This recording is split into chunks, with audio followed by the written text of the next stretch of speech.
Hi, everyone, and welcome to today's presentation on physical activity essentials.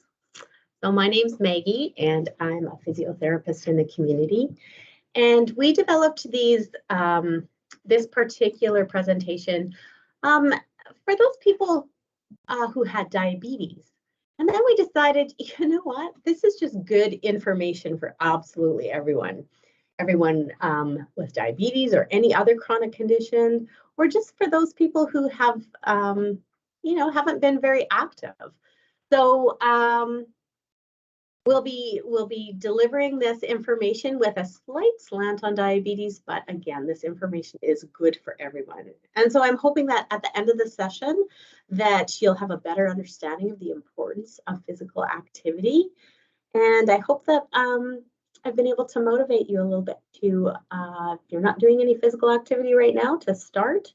And for those of you who are doing some, to increase, because it is really valuable for our health. So thank you for joining me, and we will get started here. So today we're going to talk a little bit about our beliefs about exercise. So we all come at this with different beliefs. Some of us have had good experiences, some of us have not. We're going to talk a little bit about the benefits, briefly describe what the guidelines are for physical activity, how to be active even when you have a chronic condition, helpful strategies that will help you to be successful in increasing your physical activity, and basically where to start. So we've all heard that physical activity and exercise is good for us. But what do those words, physical activity and exercise, bring? How do you feel when you hear those words? What experiences have you had engaging in activity or exercise programs before? We all come at this with some different perspectives. Some have been positive, some have been negative. These can actually, our experiences can actually change and vary throughout our life. So some of our experiences, of course, have been good, some not so good. But if we have negative thoughts about physical activity because of our past experiences, we may need to actually change about how we think about physical activity in order to manage our health. And again, it is never too late to start something new. So I'm hoping that you're going to keep an open mind during the presentation, and that you'll think about physical activity and exercise in a positive manner by the end of this, because it is such an important part of your health and overall well-being. So the good news is everyone can move. For most people, it's far more dangerous to continue sedentary living than actually begin an exercise program. The most important thing, though, is to find that right activity that is for you, and to find the right dose or the right amount of effort that you have to put in. And that is the key. Okay? Everybody's different. So here is a slide with a pill bottle on it. And it says if a doctor could prescribe one pill to control blood pressure and cholesterol, improve bone density, and help prevent heart disease and stroke, and that could go on with all sorts of benefits, that pill would be physical activity. So when exercise is prescribed as a treatment for patients, the results from exercise are often as good as the results from medication. That's very powerful. Okay. Physical activity is not new and it's not innovative. We've all heard about it, but it's the most underprescribed and underused treatment that we have for any and every health condition. And the best part is you can choose to take a small dose or a large dose, but any amount of physical activity provides health benefits. So Canada has released these newer 24-hour movement guidelines. And the key here is movement. They used, and they still do, have guidelines on how much movement in a day and how much exercise, but they've kind of broken this out and looked at it in a different perspective. And it is how active are you in a whole day or 24 hours? So if we look at this, these guidelines suggest that we move more, that we reduce our sedentary time, and that we sleep well. So rather than focusing on specific targets for activity, a better place to start is to think about how we fill this whole 24-hour window. So for example, you might consider how much movement activity or exercise you're getting right now. Think about that. And how much time do you spend sitting or lying down? How much time do you spend taking a nap, resting, or sleeping? And think about, do I get a good night's sleep, or what's the quality like? The goal is not only to start to increase our activity, but also to work towards improving healthy sleep patterns and reduce prolonged sedentary time, because that will allow you to make your whole day more matter and provide more tangible benefits to your physical and mental health. It's also helpful to consider that even if we can't reach our physical goals for the day, there are still other ways to improve our day. For example, maybe we can reduce sitting or make a plan to get a good night's rest. So there are other factors. But for the remainder of this particular presentation, we're going to talk mostly about physical activity. Okay. So if we can follow those 24-hour guidelines, this slide just depicts or shows all of the different benefits that come from increasing or improving our activity level. And so, if we just look here, improving memory, that might not be something that we consider. Lowering risks of death, managing our diabetes, managing our body weight, reducing heart disease, reducing dementia risk, decreasing our risk for falling. All of those are benefits from actually increasing our physical activity. So here's a video. I'm not going to play this just because, you're watching this online, so you could certainly watch this video online. It's called Let's Make Our Day Harder. So oftentimes we're thinking about ways to make our day easier. But this depicts and discusses many ways to incorporate different movement into our day so that we can actually benefit from more activity and reduce our sedentary time. So I would encourage you to click on that. It's just a little 4-minute video, and watch about how you can increase your physical activity for the day. So if we go back to those 24-hour guidelines here, we can look at the number 4, and this 4 they've made into pillars. So you can see the first one is sweat, and that's a fairly short pillar. Step is a larger pillar. Sleep is the largest, and then sitting or sedentary time in front of a screen is the smallest. So we're going to first discuss step, because I think that's where you can really increase your and maintain your health benefits. And that's just your daily physical activities, right? It's like doing your housework or walking from the parking lot, doing your grocery shopping. And we can improve our steps by just increasing the total amount of activity that we do in a day. And that is what that previous video really talks about. So, if you parked a little bit, if you didn't drive around the parking lot looking for the closest parking spot, you can look at it as an opportunity. I can park farther away and I can increase my steps for the day. You know what, maybe instead of shopping online, which is really easy now that the COVID restrictions are easing, maybe we can go to the store instead. Okay. So that's the step pillar. The sweat pillar, we're going to talk a little bit more in detail, but it refers to activities that have a higher intensity, that make you breathe a little bit harder and sweat a little. So that's usually identified as exercise. That's what sweat is.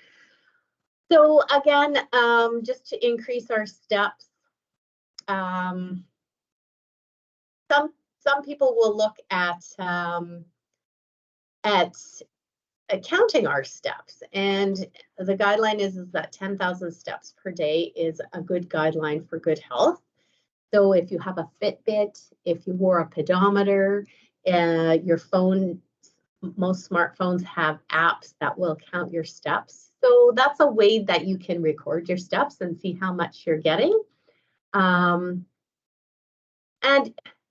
it kind of doesn't matter what you did to do those steps. This is just being active. And to get the greatest health benefits, we should perform several hours of light activity or those steps per day. And this includes standing on your feet.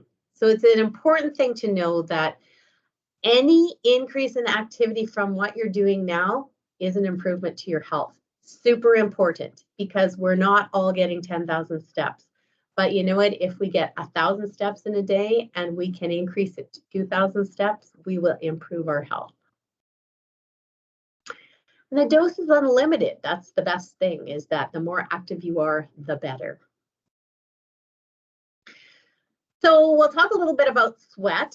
And so when we talk about exercise, we talk about an activity that's planned and sustained, but it doesn't have to be like an hour long. It could be as short as 5 minutes.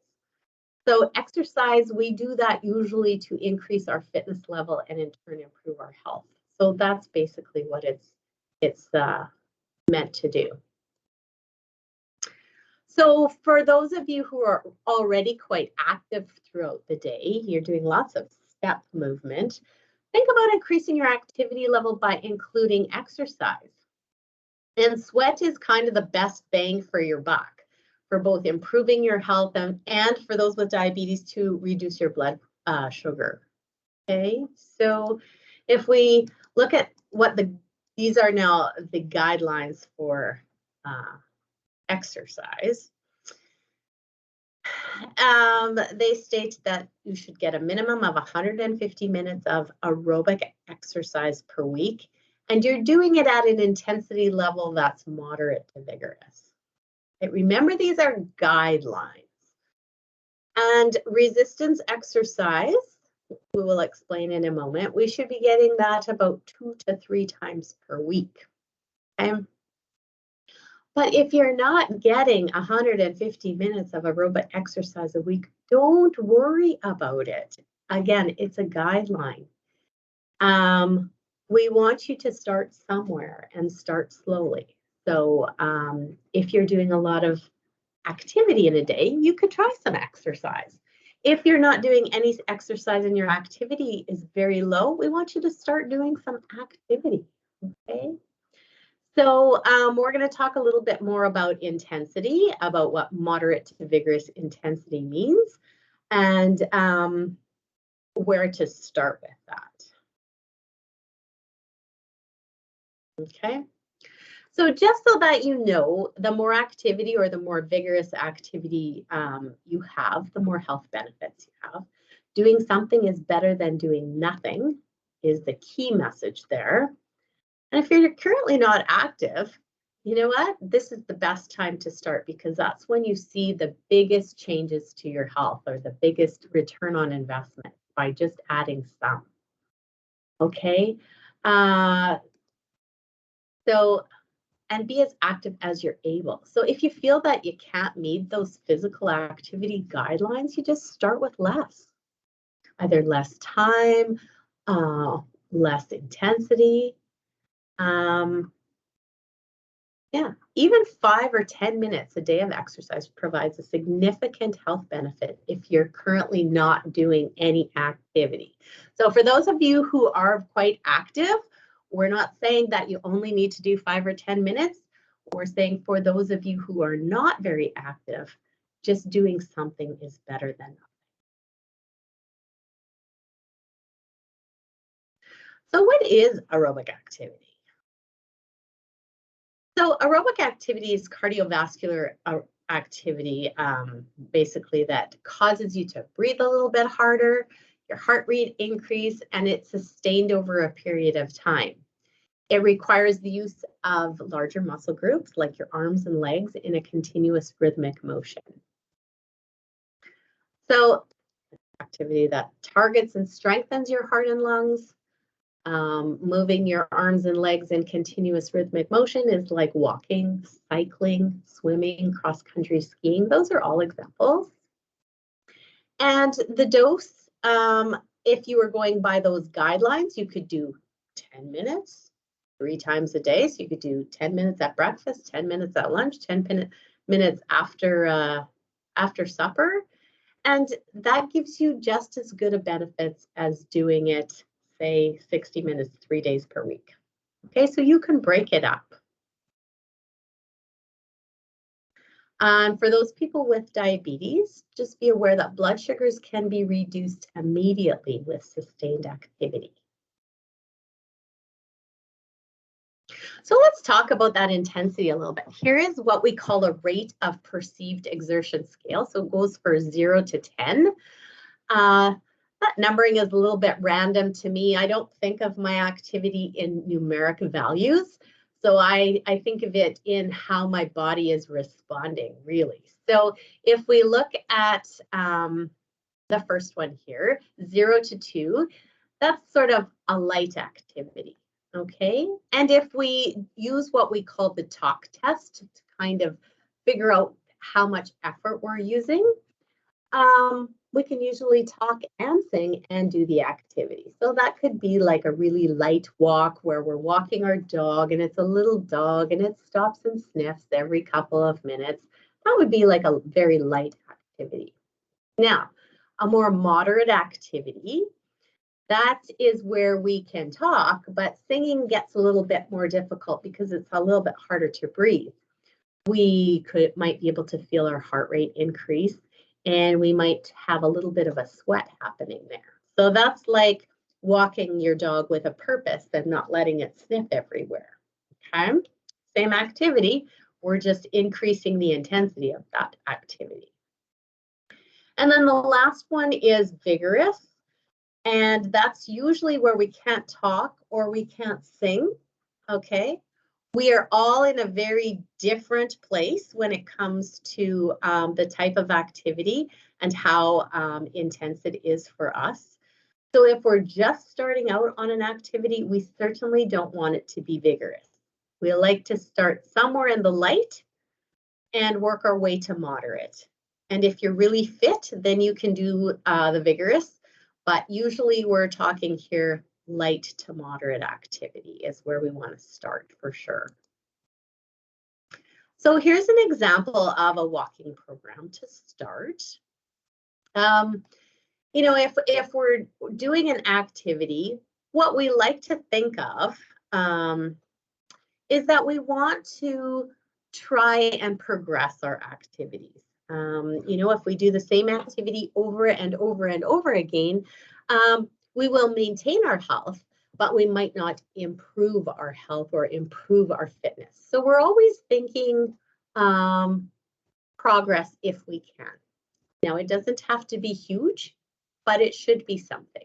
So I'm looking at this sample walking program, and in the initial stage, this person started week 1, they went for a walk twice. It was really a light activity, so they didn't really sweat or they didn't, you know, that was easy for them to talk, and they walked for 10 minutes. And so, you know what, 10 minutes is good. If it's 2 minutes, that's fine. If it's 20 minutes, again, it's all fine. Now, you can see that this person was trying to progress, and by week 8 to 10, they were actually walking 4 days of the week. Their effort was at a moderate level, and they actually could walk for 20 minutes. So they've been out to increase their fitness level. So that's just an example. You don't have to get to 20 minutes, but it's an example of how to progress. Okay, so what's resistance exercise then? So resistance exercise uses muscle strength to move a weight or work against a resistance load. Okay, it's activity that targets and strengthens your muscles. Examples are using dumbbells. You can use resistance bands. You can do things like yoga or use just your body weight to do things like push-ups. or water exercises. Resistance can also be aerobic. And the dose is 2 to 3 times per week. And we try not to do it on consecutive days because we try to give our muscles a bit of a rest. Now, what are the benefits of doing resistance exercise? Because often people think about going for a walk, but they don't think about doing this type of exercise. So benefits are that it increases your muscle mass, increases your metabolism. It can improve your body composition. So it makes your muscles stronger, and it can help to reduce fat. It helps to protect your joints. So when your muscles get weak, then your joints are more vulnerable, and some people have to wear braces on their joints. But if you can keep your muscles strong, that helps to protect your joints. Can also help to lower blood pressure and improve your cholesterol levels, and lowers blood sugar over time. Okay, so for the people with diabetes, when you build muscle, it requires more energy to maintain that muscle mass. So you require more glucose for energy. So that means that after you eat, this happens to everybody, not just people with diabetes, but after you eat, more glucose will go into your muscles instead of turning into fat or staying in the bloodstream. So unlike aerobic activity where you may see immediate decrease in your blood sugar, performing resistance exercise may actually increase your blood sugar for several hours after you work out. But that's okay. So don't be alarmed. It's just something to take a note of. The temporary higher blood sugar is a good sign that you've stressed your muscles enough so that they will rebuild stronger than before, and you'll start to see the benefit of increased muscle mass. Okay, so your blood sugar will come down again as you continue to do resistance exercise over time, and it helps to lower your blood sugar in the long term. Okay, so that's just a little note for those people that have diabetes and sugar issues. Okay, so that we tell you to exercise, but when you do resistance exercise, sometimes that can raise your blood sugar for a short period of time. Okay, it's more of a long-term effect that it helps with the blood sugar. So there are sample resistance programs. So if you're kind of new to doing resistance exercises, Diabetes Canada has great little exercise programs, and they have one for resistance bands and they have one for dumbbells. They also have a video to show you how to do the exercises correctly. So for those of you who don't have any equipment, any dumbbells at home, resistance bands are a very cheap way to add resistance exercises to your program. You can usually purchase them, sometimes Walmart, Canadian Tire have a resistance bands. You can go to a medical supply store like Diamond Athletics and buy some bands. They come in different resistances, but it's very, very cheap when compared to trying to purchase dumbbells. So if you're interested, that's a great little program to start. It's not just for people with diabetes. I give it to people all the time who are just wanting to start a resistance exercise program. So here's another video that I'm not going to show. It's called 23.5 hours. And it really is a good summary of all the things that we just talked about. Again, when we're talking about that 24-hour movement guidelines, this kind of goes hand in hand with that, has a little bit different perspective for you when it comes to exercise and activity. And so you can see here it says, can you limit your sitting and sleeping to just 23.5 hours? Okay, so how much activity can you do in a day? These Mike Evans videos are very entertaining. They're very short. This will be 5 minutes of your time, and it is well worth watching. So I would encourage you to watch it. So in talking about physical activity, oftentimes people will have a chronic condition.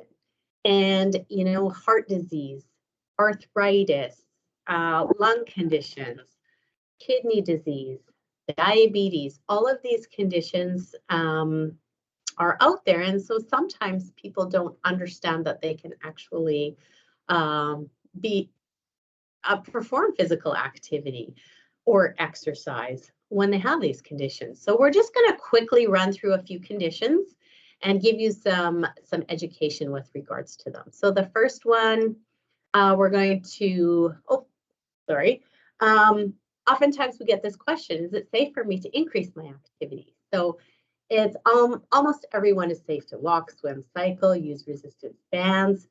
You just need to start off easy and progress slowly. Okay. If you're still concerned and you're not sure whether it's activity is right for you, you can go to this website and there's a Get Active questionnaire on that website and answer the questions. And if you answer yes to any of those questions, there's a document there that you can review to see if you need to actually speak to your primary care provider or someone about whether it is safe or not to exercise. Okay, so physical activity with diabetes. So for those people who have diabetes, the effects of physical activity is that it increases your insulin sensitivity. Okay, so your body cells require glucose for energy, and the cells require insulin in order to take up that glucose. So insulin's like a key that unlocks the door to the cell so that glucose can enter. And what physical activity does is it increases that insulin sensitivity so that your muscles can take up more glucose. As well, when your muscles contract during activity, those muscle cells can take up glucose and use it for energy, even if insulin isn't available. Super important.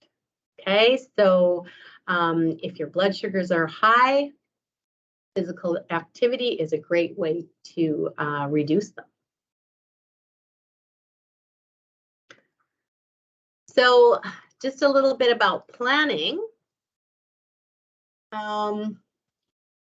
If you take insulin injections or any of the medication listed there, then you should monitor your blood sugar before, during, and 2 hours after exercise, because exercise is so effective at lowering your blood sugar, especially aerobic exercise, that you need to be ready in case there's a blood sugar low, or what we call hypoglycemia.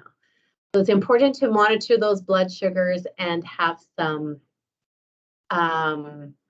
fast-acting carbohydrate ready just in case it is low. Now, if your blood sugars are really high and you want to exercise, make sure that you're well hydrated, because that blood can be sticky and you can get dehydrated really easily. So wear proper footwear, that's really important. If you have altered sensation in your feet or a neuropathy, you want to inspect your shoes before and after your activity. So you're looking for things like tiny stones or any loose material in your shoe that could cause damage to your foot. Okay, and so I just put this little website on here, this little link to, it's a document on hypoglycemia and how you can be prepared for that with exercise. So it might be a good thing to have handy. You can peruse it, or you can print it out and put it on your wall where you're exercising. However, so oftentimes people with diabetes also have high blood pressure, and sometimes people have high blood pressure without diabetes. So we like to talk about that with exercise. And so during exercise, blood pressure increases, and in order to push more oxygen-rich blood throughout your body. Okay, so over time, regular physical activity makes your heart stronger, and a stronger heart can pump more blood with less effort. So once it pumps with less effort, your blood pressure actually decreases. That's how that works. And so planning, we want to make sure that if your blood pressure is more than 160/90, we want you to talk to your healthcare provider before starting an activity program. Okay, and if you're interested in the types of activity and any other information, the Heart and Stroke .ca has some very good information on how to be active with high blood pressure. Okay, now just a little caveat about heart disease. The most common type of heart disease is coronary artery disease, and that's when your arteries are blocked. The blood vessels can get stiff and blocked, and this can cause a heart attack or things like angina. Okay, so regular exercise reduces inflammation and it relaxes and opens up blood vessels. And it actually helps to keep the inside of your blood vessels smooth and slippery, which helps to prevent blood clots from sticking to your arteries. So again, it helps to pump blood with less effort. It actually can reduce your resting heart rate, which gives you more energy, and it helps to increase your physical activity tolerance or improve your tolerance to activity. So planning, again, you can talk to your healthcare provider if you've had a heart attack, if your resting blood pressure is 160/90 or higher, or if you have coronary artery disease and diabetes and are over the age of 40, you want to talk to the healthcare provider about that. Again, information on exercising with heart disease can be found at heartandstroke.ca. So some people have lung disease. Yeah, and so what can physical activity do for people with lung disease? Well, it sounds kind of counterintuitive, but physical activity can actually help control your shortness of breath, and do that by helping to strengthen and increase your activity tolerance. It helps to improve your anxiety, and it helps to increase your confidence in your abilities. So oftentimes if you have a lung condition, what happens is you get short of breath, so you do less activity. So you get deconditioned, which causes you to have more shortness of breath, which causes you to have less activity, and it is a vicious circle. So really important to be able to exercise when you have a chronic lung condition. Things to kind of think about when you do have a chronic lung condition is to avoid environmental factors that could aggravate your symptoms, like if it was really smoky outside, you might not want to go for a walk outside. You might want to consider doing something indoors. You might want to do one activity for each session, so you kind of know your limits. You want to coordinate the timing of your medication and activity, and you want to carry a rescue inhaler. Again, this is just very, very basic information. If you have a lung condition and you are interested in doing a little bit more and know what kind of exercises would be good for you, you could go to this website called Living Well with COPD. It's free, and there's an exercise program right on that website that would be appropriate for someone with COPD. Now, what happens for those people with arthritis? As we age, a lot of us get arthritis. And so a lot of people will say, well, I can't exercise. It's too painful because of my arthritis.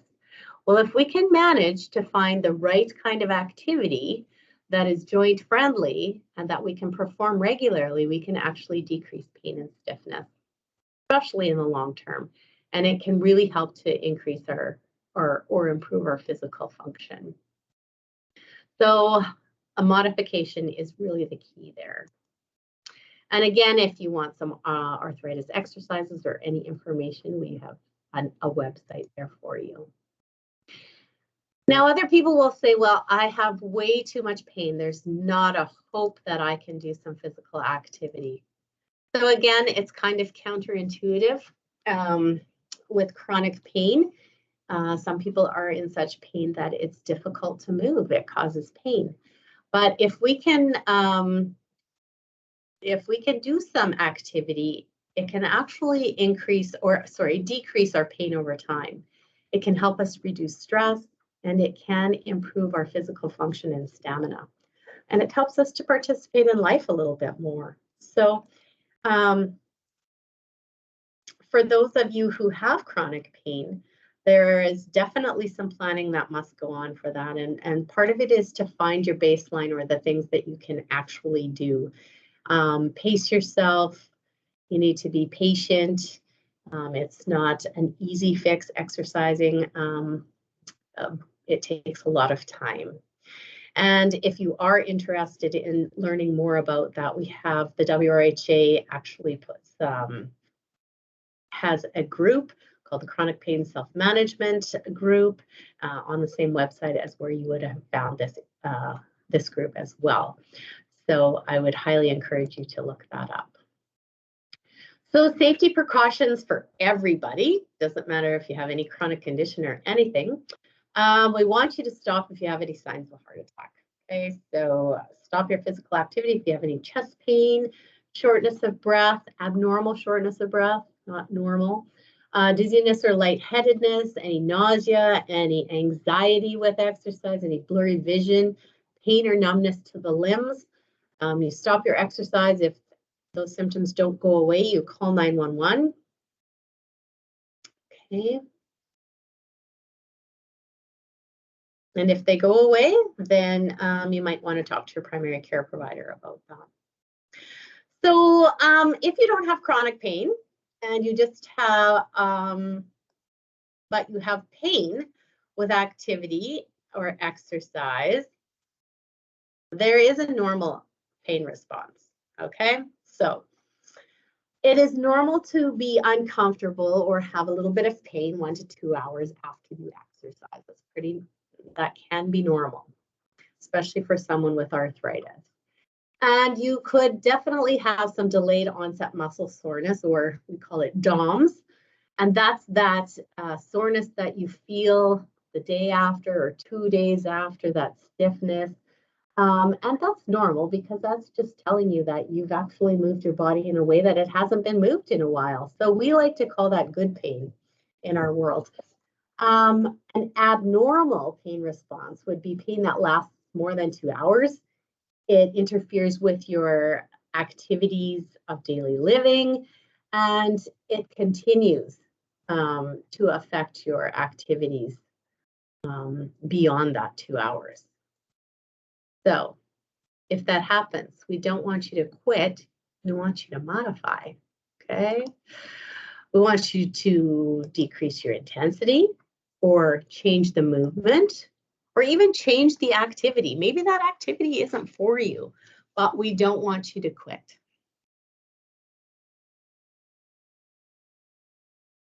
Okay. So we're just going to change this up now, and we're going to talk a little bit about how to have success with exercise. We're going to go through some strategies. So the first one is to identify barriers and identify some alternatives to those barriers. We all have reasons to not be active. So we'll talk a little bit about that. Setting with any sort of lifestyle change, especially when we're trying to do an activity program or exercise program. Okay, if you want to learn more about that, we have another class called Preparing for Success, which goes into a lot more detail. It's not just about success with activity, it's any sort of lifestyle change that you would like to make. It goes through step by step, and it shows you, or it reminds you, the things that you need to do to actually make changes. For activity, we want you to monitor your progress. That gives you that feedback so that you know whether you're actually progressing or not. And we want you to think positively. Okay, sometimes changing the way we think about things can be what changes the outcome. Okay, so thinking positively, starting small, making very small goals. We can make it social if we want to, but just doing some things that will help us be successful. Okay, so let's talk first of all a little bit about some barriers. There's lots of barriers. Most people will say, well, I'm just kind of too lazy. So what can we do if we're too lazy? We could ask a friend to join you. I just wanted to go for a walk. You know, bring your dog. We can walk our dogs. Do something fun.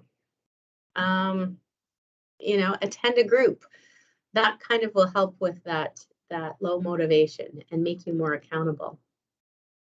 Some people think that being more active needs to be costly, and it really doesn't, because going for a walk doesn't cost a lot. Most of us have smartphones.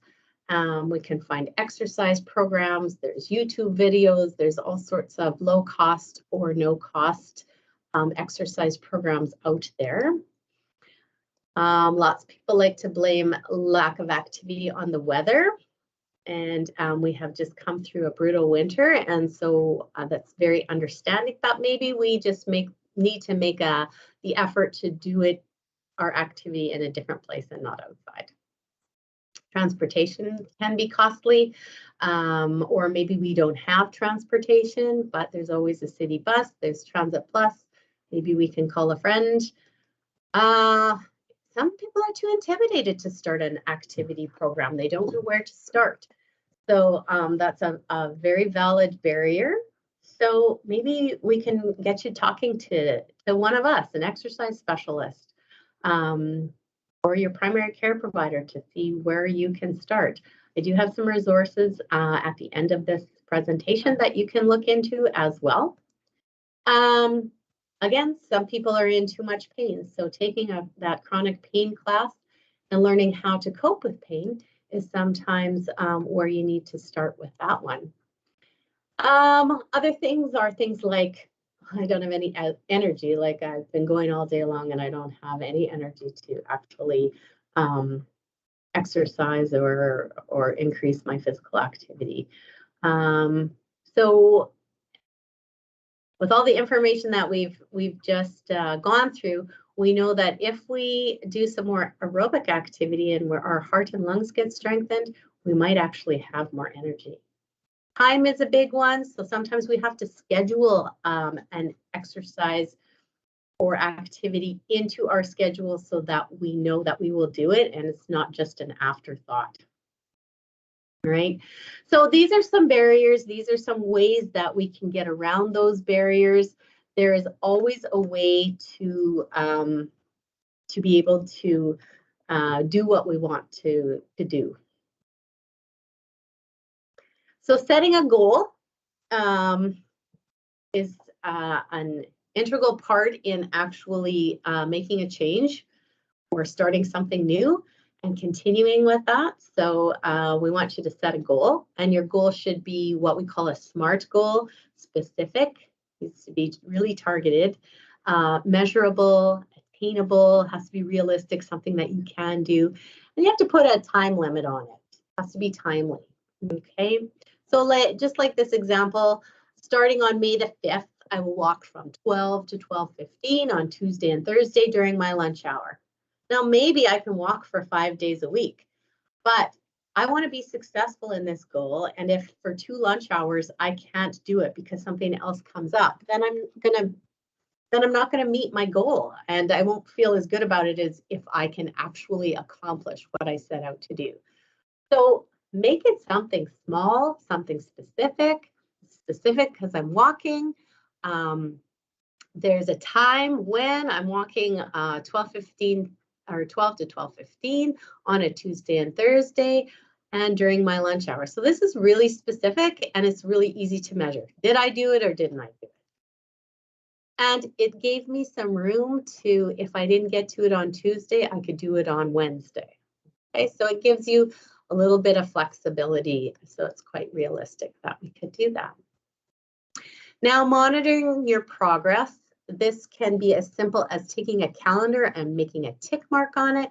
You can use a smartphone app. I have a Fitbit, so it tells me if I move or not during the day. So it can shame me into moving, but that's not what we're looking for. But it's really a good little, it's good to have some feedback. And things to remember: that exercise is not a quick fix and you need to be patient.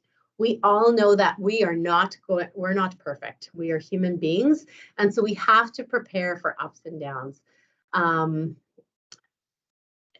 We know that that's going to happen, and we just have to be prepared that that will happen, and that we might have a bad week, we might have a bad week or two, but we don't want to stop, because perseverance is really the key.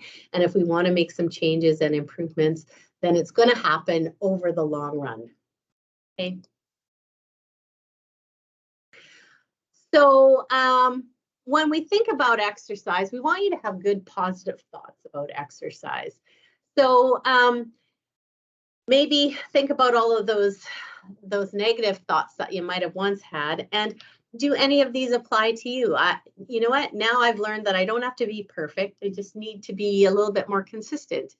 And I know that several short walks throughout the day are just as good for me as one long walk. So maybe I don't have to commit to this big chunk of time. Maybe I can do this, over little by little. And maybe my thought now is, you know what? I never really thought about being active as being healthy. And so maybe that's going to be, my motivator now. Maybe those are good things. And you know what? I started walking with a friend, and it's helped me not only reconnect with my friend, but we're much more active now. So think of all the ways that you can have positive thoughts about activity or exercise now that you've seen this little presentation. So this is a challenge for all of you, okay? So I'd like all of you to choose an activity to do in the coming week. And the activity, the best activity is the one that you'll do. I often get that question, what's the best activity for me? And I always say, the one that you're going to do. That is absolutely the best activity, the one that you enjoy, the one that you feel is going to give you the best bang for your buck. Okay, so I want everyone to choose an activity. Now, if you're already doing lots of physical activity in a day, but you want to kind of increase your intensity or your duration, you might even want to call something exercise. I encourage you to try that maybe a couple of times in the week and see how you feel. If you're not doing very much activity, think about something that you can just try. Now, you can go through and you can think of the reasons why you're not doing anything right now and see if you can come up with a solution so that you can participate in more activity. You can set a little goal. It doesn't take much time. Just something really small to start, something that's doable. And again, don't expect perfection. We are not perfect people. And ask for help. And that we're going to talk about in the next slide. So who can help? So if you're new to exercise and you're unsure where to start, you can ask help from an exercise specialist. If you like to go to a gym and you want to start something a little bit different, they often have staff there that can show you around the gym and show you how to use machines and do exercises properly. So, if you're intimidated by starting something new, that's often a good way to go. If you have other medical conditions that make it harder for you to exercise, you could see if there's a physiotherapist that can help you get started. There's other places that you can go. You can talk to your primary care provider. So for those people who have maybe had a heart attack or they've got a heart condition, there's something called cardiac rehab that you can be referred to by your doctor. Same with if you have COPD or you've got some sort of lung condition that is interfering with your ability to be active, you can get a referral from your provider for pulmonary rehab. And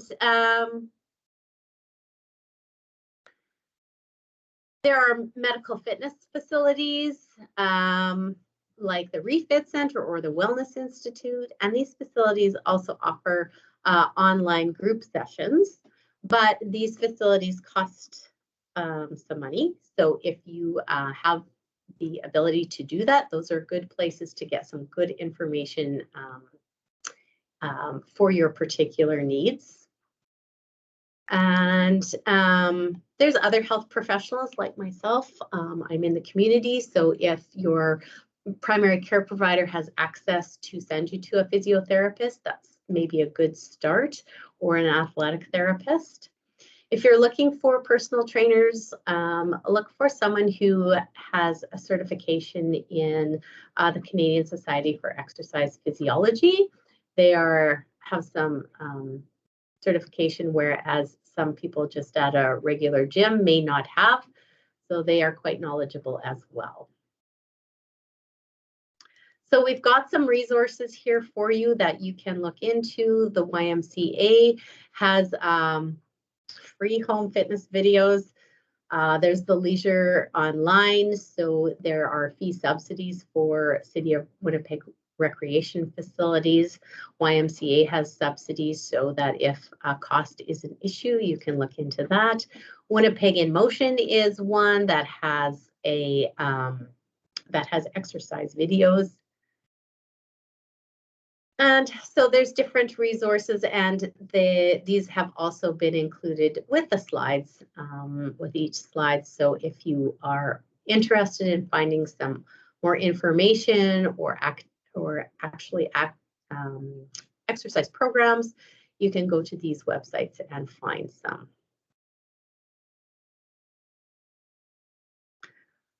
So next steps is if you're interested in making a change and you'd like to know a little bit more about goal setting, I would encourage you to sign up for the Preparing for Success class.